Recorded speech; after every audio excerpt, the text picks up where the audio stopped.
Wow.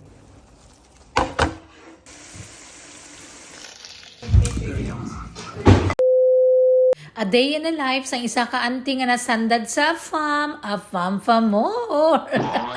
G'day Australia, hello Philippines, kamusta? Sorala, mabuhay! Sorry lang. Dapat sa intro palang baskuga na bisan medyo lobat na balang ante nyo kung katirada gihapon ha. So today is Saturday, so magtinikal day na naman ang inyong ante. So kapit lang ka mo dra mga besh. Ay, hala, daw kubra. Isnik yan. So for today's video, tita aga pa ko nagbangon. Ginlukot ko ito na ibanig ko kay naglakat gani ko sa tindahan. Kaya mabakal ako sa panglumpia kay paborito na ka mga hinablos ko nga mga puti. So pag-abot sa balay, tirada ako na dahil ng carrots at diretso na. Wala na paligoy-ligoy, patumpik-tumpik. Na basta talang naging pang chap-chap ko yung butang ko na sa kalaha, no?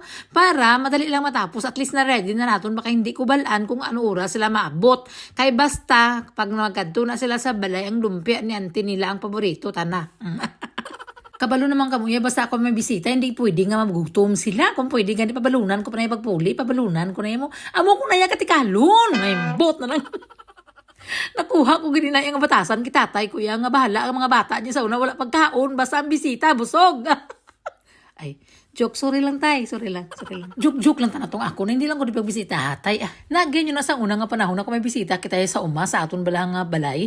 Tapos ang aton nga mga ginikanan nagasala ka preparar. Tapos ang unahon ng bisita anay. So halimbawa kung may dako-dako nga sinugba nga isda, baw ginliso na ka mga bisita ang pihak nga kilid sang isda. Ang mga bata galantaw sa kilid. Nagahinot kanay kami nga hala na naliso ng isda. Wag ginabalin karon. Ay, tapos kung mag-ihaw naman ka manok, magtinola, bala, ang mga bilin ng kapayas, ang mga balunggay, kagato mga tiil, kagato mga ulo, alang mabilin. Ay, hindi nagaway, ta ng mga bata, pero okay lang, kay nalipay ang mga bisita. Bala, tanada. Kagaring mga bigatlan ng mga bisita sang unang, iban bala, wala kita nadala, bisan tinapay man lang. Paghalin nila, nakautang patamon sang kok sa Tianggi. Pero sang nagadugay-dugay na, nagsosyal na ang mga bisita, ay may mga pizza-pizza na, tapos may mga damo na sa mga dala-dala ng mga juice. Mayo man, para entertainon man kamo sa mayo, sang ginabisitahan nyo, kay para buksan kamo kapirtahan ba. So kung magkadto ka mo rin sa balay, ay dala-dala man kamo sang merinda. Ay. So, balik kita sa istorya sang akong nabisita, wala pa man tana sila ya. Alauna, dun wala pa akong kapamahaw. So, sambal ko, ay lutuon ko na lang ng isda, bahala magbaho ang balay, kay hambal ko ba si hapon, bagid bala sila yung mag-abutaw. Baw, ang mga bigatlan. Kung diin pa kuti nga nagluto ng paksiw ko, kag nanimaho ng balay, amo man sila nagrararbot. Namigid pang luniton. Pero pag sila yan nag-abot, gintira ko na yung bahaw sa kusina. Kaya basi bala kung sa sobra kong ulat-ulat, tag alas 4 sanday mag-abot, malipong na ko sa naya. Subong school holiday, tita, damo na naman sa mga ginakabisihan si ate. Nagbalik na naman siya sa crochet. Kahit malakat, diba kami sa Melbourne, pasalubungan niya daw ang mga friends dito sa mga bag, mga coaster, mga musina. So, ginademo niya, karoon ng ginhimo niya subong adlaw. Actually, tita, gwapa siya. Kung piodon mo na siya, mahimo siya nga rose. Kung magkape ka, bukladon mo duman diba, pero talaga smart na bata ko, para ang mga pasalubong niya daw sa iya nga mga friends, kag sa iya mga lolo dito, nang ginawa niya, gid ba nga pinaghirapan niya kuno. Mayo nga bata. So, sa wakas nagtawag na gid sila sa akon nga on the way na kuno sila, pero diri sa mga Australian niya, paghambal nga on the way, ara na gid na sila sa dadlan, lain sa Pilipinas, siya nga pagsiling nga on the way, nako, gatulog pa ang bigatlan niya.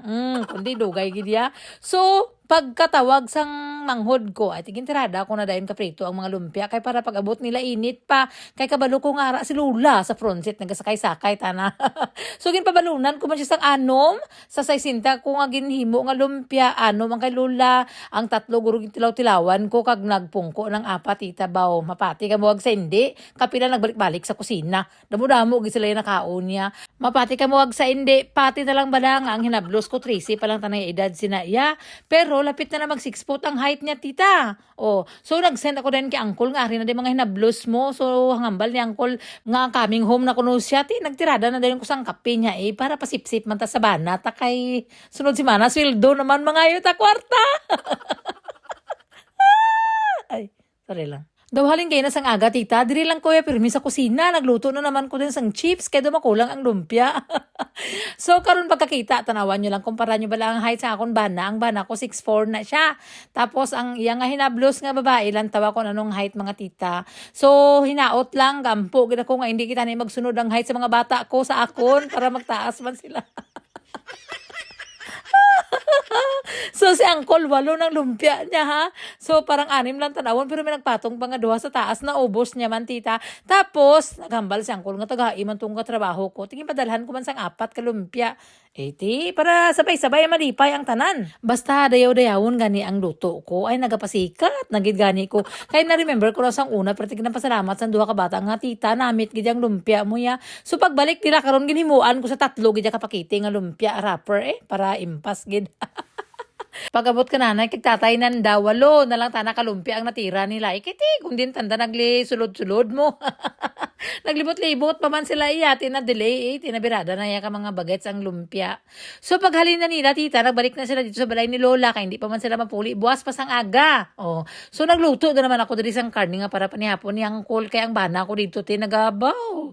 Nagabaragtik ng iyang limpuduhan sa katugnaw. So dapat pagpuli namit kidang sudan para bawi-bawi. Bakit isweldo na sunod si mana? Mangayo naman taga kwarta. Joke lang. Joke lang. Ging prepare ko lang nga daan sang aga para hindi na ko bala magsala-sala. Kami medyo kapoy na balang lawas ni auntie nyo, ha? So nag-udan lang kami ka mga bata. Yan na ni hapon. Kahit isang call, mga pasado na to alas 10 karon. So pag lampas na alas 8, gintirada ko na ang karne para tama-tama agad nga pag-abot ni Uncle. Perfect! Gwapa na ang ribs.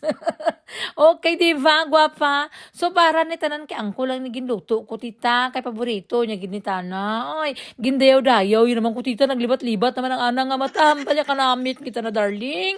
Ay, gininto. Yun naman ako. So maluto na naman ako, boss. Kaya naglapad naman ang atay ko.